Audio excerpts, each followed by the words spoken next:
This is my video for 7D. The growth goal is chunking content. I will say out of all the three that I worked on, I feel like this one maybe has had the most impact, or I have really gone lesson by lesson to break down. For a little bit of context, in my district, we have the EL curriculum for English language arts. It is a kind of scripted teacher program, and students have a workbook that comes pre-done and pre-made that gets for each unit. So they have 4 different workbooks throughout the year. So I had never taught that before. This is only my second year in the current district that I'm in.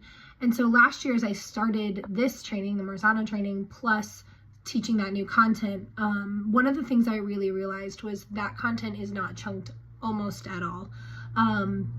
Not only the look of it, but also the pacing is just really off for it, specifically my students, but I think all students.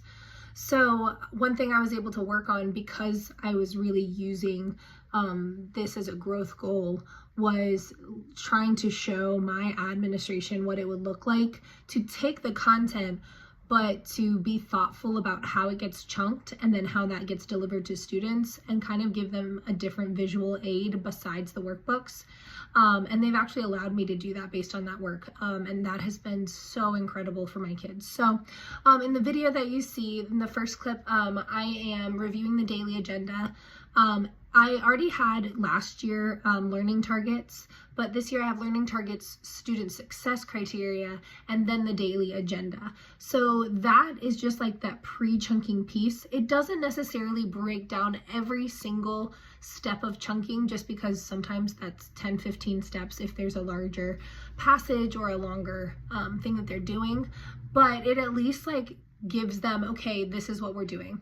I also have started to use timers and screenshot the work that they're doing. So on the board in my slides, instead of just information, sometimes the slide just says, here's the worksheet, there's a little image of it, and then here is a YouTube video of an 8-minute timer with calming music to help them chunk. But I don't think that was seen in this video. So I go over the daily agenda with them, they read the learning target, and then we go over here's what we're doing today. That's also available for them online, and it is a little more stepped out. Once you finish step 1, you can go on to the other ones. And they have a weekly calendar that breaks that down for them. And I've seen a lot more work completion. We have a little bit of a higher level of students being out and absent. And I've seen more work get complete because of that chunking visually online as well through the agenda. The second video clip is I am having part of the chunking is to read the questions first. It's something I've always told them to do. We sometimes did it, but now it is a procedure where we're going to do that first. And very specifically, I point to this question, read it out loud. Sometimes I read them, sometimes they read them, we bounce back and forth with that. And so they are going through and we are doing that step of the chunking. And then the biggest part is the article that we read. I was very bad about, let's read this whole article and let's just talk about it after, or read the questions, then do the article, read all the way through it. So really planning ahead for where are the breaks in knowledge?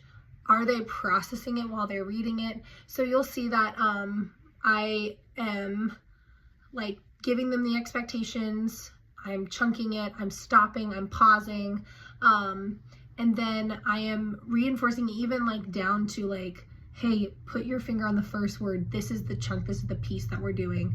And we read through the article and go through it until the next paragraph. That's just one example in class.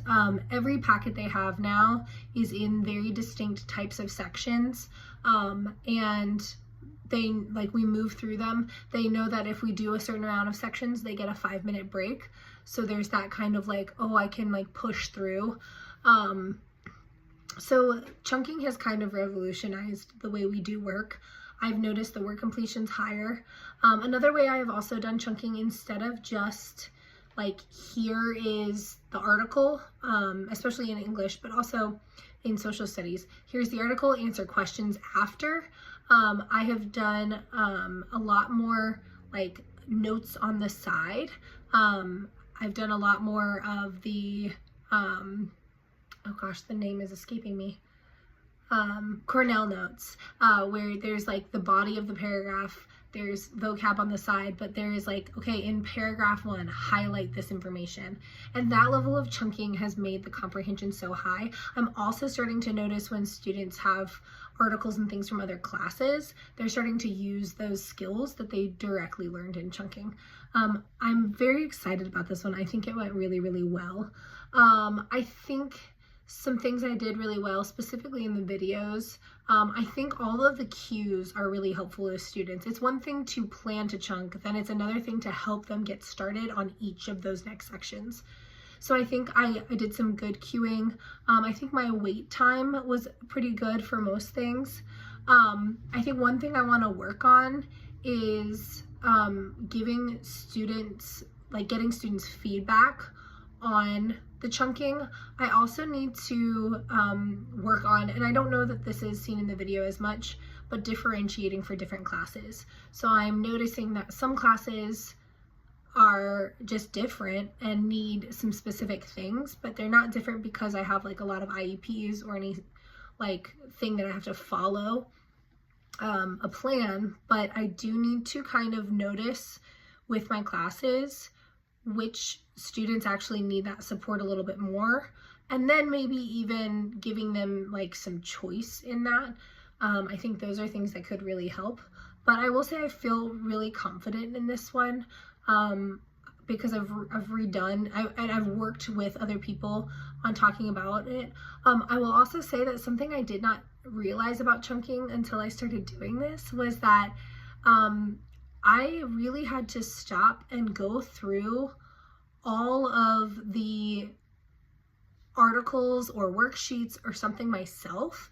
I would time myself because my time scale is so off sometimes. I did not realize that until this this exercise, but sometimes I'd be like, oh, that only takes 5 minutes to read. We'll do this and then this and then this. And really that 5 minutes was like 6, 7, 8, 9, 10 plus minutes. So when I read it, and then I usually add, sometimes even double the time, or I just add time on for like middle school brains, I realized like, man, my chunking needs to be based off of data and needs to be based off of me timing things, and needs to be based off of more than I sort of kind of feel that the vibe is that this is like 2 or 3 minutes. And that has really changed things. So yeah, chunking content was growth goal number 3, and I've been just really, really happy with like students are understanding and their work completion is higher, and that's really cool.